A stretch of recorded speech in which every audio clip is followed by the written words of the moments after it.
Hello children. In the previous video, we discussed about laboratory thermometer, Celsius scale. Yes, we also learned what precautions are to be taken when we use a laboratory thermometer. Right? In this present video, we will learn about clinical thermometer. What is the structure, why mercury is used, and what precautions are to be taken, how to take a reading using clinical thermometer. These things we are going to learn in this video. Yes, see children, this is the structure of a clinical thermometer. Okay, so you already learned that in the laboratory thermometer, this is a glass stem. I told you why do we use glass stem? Because we need to see the reading, we need to measure it. For that, the outer case should be transparent, right? So, glass stem, and this is a capillary tube, a very thin tube through which mercury passes. This is the scale and this is the bulb. Okay, in the bulb, mercury is present. Yes, here you can see a small kink or constriction. This you don't find in the laboratory thermometer. That is the difference between laboratory thermometer and clinical thermometer. That is the main difference. Okay. So this is the kink. I will tell you the function of kink later. Now let us discuss why is mercury used.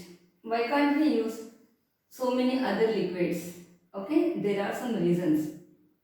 Children, you know that mercury is the only liquid metal. We have many metals, right? Iron, gold, all these. But they are solids at room temperature. Whereas mercury is a shiny liquid metal. Since it is shiny, it can be seen easily. We need to see the rise in the mercury level, yes or no? It is shiny, so it can be seen easily. It does not stick to the walls. That is one more advantage. Okay. If it sticks to the walls, then we may get wrong reading. The volume of the mercury may be less. Okay. So, it does not stick to the walls. It expands and contracts uniformly. Throughout the column, it expands and contracts. When there is a rise in temperature or when there is a fall in temperature, it expands uniformly, right? It freezes at minus 39 degrees and boils at 357 degrees. See the range.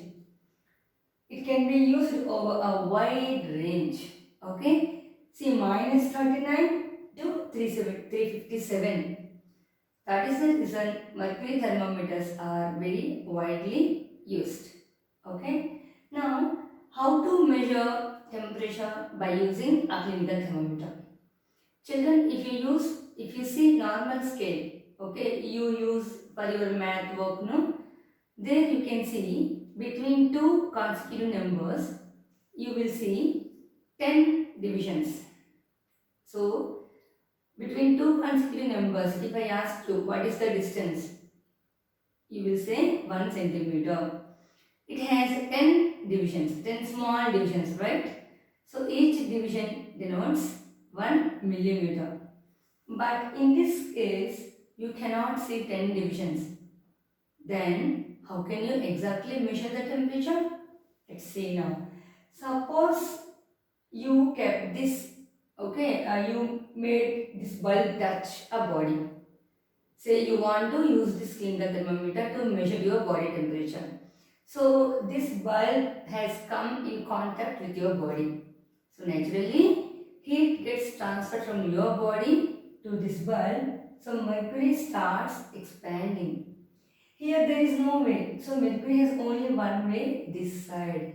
So it expands through the capillary. Suppose after some time also it is steady here. It's not moving further. We can take reading over there. Now see here, after 37 there are two lines. Suppose mercury stopped here. Then what is the temperature? That I am going to tell you now. Value of one small division equals to difference between two big marks by number of small divisions. Okay. What are the two big marks here? 37 and 38. What is the difference between 37 and 38? 1. 38 minus 37, 1. So, in numerator, it is 1. How many small divisions are there between these two numbers? Between two consecutive numbers, you will have 5 small divisions. So, divide by 5. 1 by 5 equals to 0.2 degrees Celsius. So, by using this clinical thermometer, you can accurately measure up to 0.2 degrees Celsius accurately. Now, here in this case, what is the temperature? After 37, after two small divisions, the level stopped. The mercury that we can see, okay, on the second small division after 37. So 37, okay, then each division equals to 0.2. Two divisions, so 2 into 0.2, it is 0.4. So 37 plus 0.4, that is 37.4. Simple children, how many lines are there? Small lines after the big number, okay, multiply that with 2. So here 2 lines, so 37.4. Okay, that is degrees Celsius. You know the units, degrees Celsius. Now, what are the precautions to be taken when you use a clinical thermometer? Wash with antiseptic solution and dry. Children, I think you experienced this when you go to a doctor. What the doctor does? The doctor keeps the thermometer in some container which has some liquid. That is either spirit or antiseptic solution. So when you remove from that, you need to leave it for drying. Don't hold by touching the bulb. You have to hold here. It has two ends. You can hold anyway, but you should not hold here. Suppose you hold here, what happens? Your body temperature will be recorded. Okay, not that person's body temperature. Suppose a doctor holds here, he touches this bulb, then heat is taken from his body and the mercury rises. So his body temperature is recorded, not us.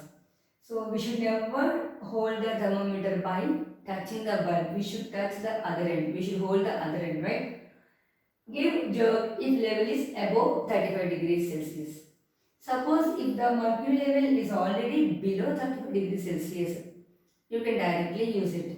But if it is above 35 degrees Celsius, you need to give jerks so that if the mercury level again goes back, it takes it from your body, it starts expanding, it gives you correct reading. Okay. Place under tongue or under the armpit. How do the doctors use the thermometer, children? Where do they keep? Under the armpit or under the tongue. After that, they wait for 1 minute, right? After 1 minute, they measure the reading. Okay, how do they hold? Mostly they hold horizontally. Okay, so this clinical thermometer is designed in such a way that we can see the reading easily. Okay, zooming effect will be there so that it will be easily read. Understood? So here now we discussed about the structure, why mercury is used, how to take readings, and what are the precautions. Right? Now let us discuss the similarities and differences between a clinical thermometer and a laboratory thermometer. Right?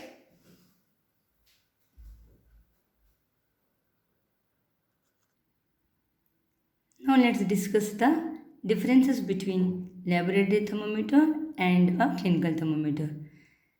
If you see the size, laboratory thermometer is definitely much larger than the clinical thermometer. Okay, what is the range? For laboratory thermometer, the range is 0 degrees to 100 degrees Celsius, whereas for clinical, only 35 degrees C to 42 degrees C. Why only very less range? Because our human body temperature won't go below 35 and it also won't cross 42 degrees C. Healthy human temperature is 37 degrees Celsius. That is the reason this much range is sufficient. Now, position at the time of reading. Here, the bulb remains in contact with the substance or body. We discussed it when we were discussing about the precautions to be taken while taking measurement using laboratory thermometer, right? The bulb should be in touch with the liquid. Whereas in the case of clinical thermometer, when the thermometer is removed from the patient's body, then we take the measurement.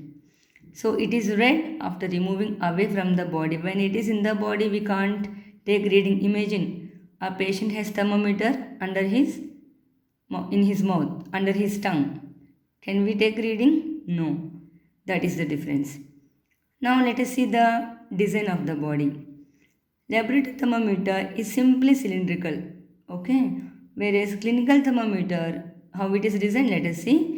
It is designed to give magnifying effect on mercury column only at certain angle. At certain angle only it will be zoomed. We can get the magnified value.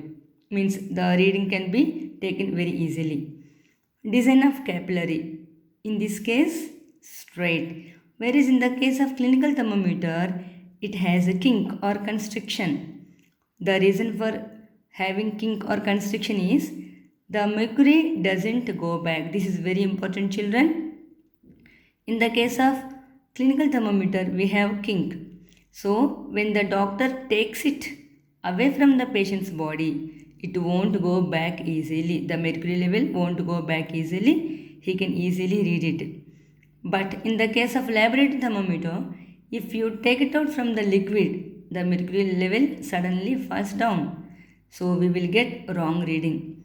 In this case also, in the case of clinical thermometer also, if you remove the thermometer from the patient's body, then mercury level can go easily. That is the reason kink is present. So this kink or constriction stop the backward flow of mercury. So by the time it goes back slowly, we will be easily able to measure the reading. Understood the difference? Now, what are the similarities? In both the cases, mercury is the liquid, and in both the cases, scale of temperature is Celsius. Understood, children?